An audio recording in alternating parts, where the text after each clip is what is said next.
lors des premières évaluations, j'ai pris un temps avant l'évaluation, le cours précédent, pour leur montrer à quoi va ressembler un examen, comment ça va se passer, qu'est-ce qui va, et toutes les étapes à quoi ça va ressembler. C'est ça, effectivement, les préparer. Il faut faire beaucoup de préparation avant parce que c'est un stress, mais il ne faut pas non plus devenir trop la personne qui va prendre par la main complètement. Ils ont une responsabilité à avoir personnelle. Alors, il faut bien savoir gérer entre leur responsabilité de la nôtre, mais nous, on doit quand même les accompagner davantage avec les technologies. Ça, c'est un gros enjeu. L'anxiété, le stress. C'est bon, déjà de leur parler un peu de leur parler comme des humains, comme un humain à un autre humain. Déjà, je trouve ça très important. Donc je trouve que déjà cette approche-là aide beaucoup.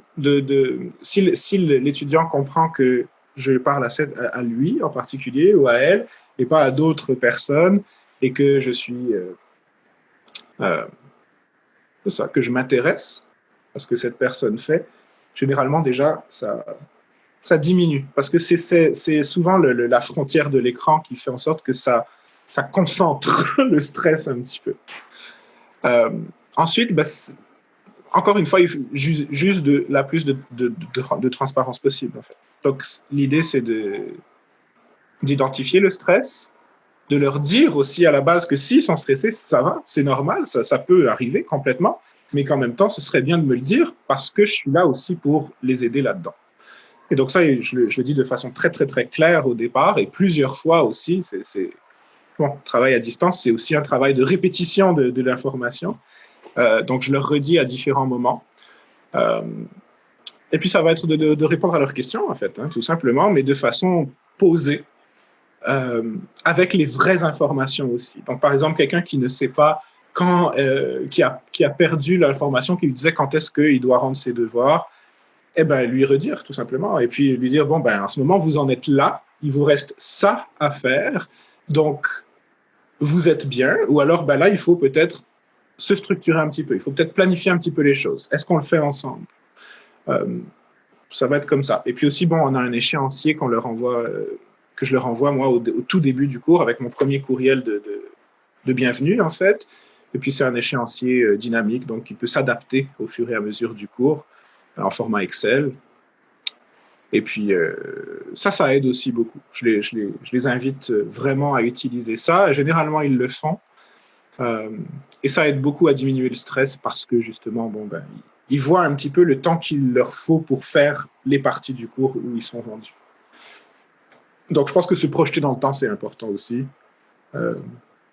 Parler de planification, ça aide à réduire le stress. Et puis après ça, voilà, on rentre un petit peu plus dans la zone affective, encore une fois. Et puis, c'est d'user du bon ton avec la personne. Je trouve que souvent, c'est adapter le message qui fait en sorte que la personne va bien réagir et puis va calmer son stress, en fait. Je mets beaucoup d'insistance là-dessus et puis ça marche bien avec mes étudiants, en fait, de moduler vraiment ce que je vais leur dire en fonction de ce que je sais de cette personne-là. Mais tout en lui disant les choses telles qu'elles sont, quoi.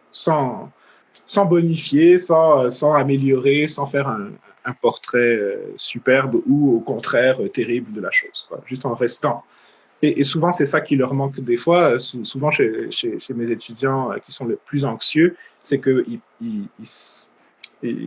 décollent, en fait, de la réalité. Et donc, c'est de les ramener à la chose concrète du cours, aux exigences concrètes du cours, au temps qu'il reste, souvent par rapport à ça. Pour l'examen, ça, c'est un travail aussi qui est un petit peu différent. Je leur présente l'examen aussi dans mes rétroactions. Donc, à ce moment-là, ils ont un petit peu plus d'informations. Et puis, je me rends disponible aussi pour eux pour l'examen. Et je leur fais savoir aussi. Puis sinon, pour le reste, il y a aussi des API. Donc, c'est aussi de leur dire, il y a aussi d'autres choses, il y a d'autres ressources au cégep pour vous. Et de leur présenter. Donc, voilà, de leur dire, une telle personne pourrait vous aider avec tel aspect, telle personne pourrait vous aider avec tel autre aspect. mais on va travailler tous ensemble. Souvent, ça les rassure aussi par rapport au stress de voir qu'il y a une équipe au cégep qui s'occupe d'eux. Pour la plupart des étudiants, les évaluations, mais ça demeure une épreuve qui est stressante, hein, même en classe. Et ils doivent arriver, maîtriser leur contenu, ils ne savent pas nécessairement ce qui vont leur être demandé. Mais en classe, l'atout qu'ils ont, c'est qu'ils ont la chance de pouvoir s'appuyer sur une technologie qu'ils connaissent puis qui ne leur fera pas défaut, c'est-à-dire le papier puis le crayon. En formation hybride ou à distance, bien, lorsqu'on ajoute l'élément technologique pour démontrer ses connaissances et ses compétences, on va ajouter un facteur qui peut devenir anxiogène. Donc ça, c'est pas nécessairement évident.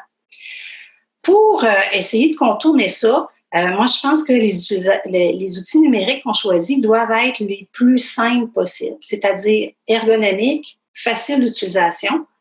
Ces outils-là ne doivent surtout pas prendre la place des apprentissages. Si l'étudiant doit se présenter avec la maîtrise de son contenu pour pouvoir démontrer ses apprentissages, il ne faut pas que la technologie, ça prenne une place trop importante dans son processus et dans sa charge cognitive. Idéalement, moi, je pense que l'étudiant devrait avoir eu l'occasion d'utiliser ces technologies-là avec succès avant le grand jour, avant le jour de l'évaluation. Il faut que cette utilisation-là soit la plus naturelle possible, qu'elle soit intégrée dans les situations qui sont ordinaires, les situations de tous les jours. Pas juste en temps de pandémie, là. Moi, je suis certaine que plusieurs d'entre vous vous êtes déjà dit depuis les dernières semaines que j'aurais aimé ça, avoir eu l'occasion de faire une démo de ce logiciel-là ou de cet outil de présentation-là avant la pandémie, j'en aurais gagné du temps. Donc, on garde ça pas juste pour les occasions spéciales, on essaie d'en faire régulièrement pour pouvoir justement faire un modelage de l'utilisation de ces technologies-là avec les élèves et avec les étudiants. Moi, je suis d'avis que les besoins pédagogiques, ça doit guider le choix des outils technologiques. Ça doit servir les étudiants et les enseignants. Dans un esprit de la conception universelle des apprentissages, les outils doivent répondre aux besoins des apprenants, puis ces besoins-là, ils sont variés.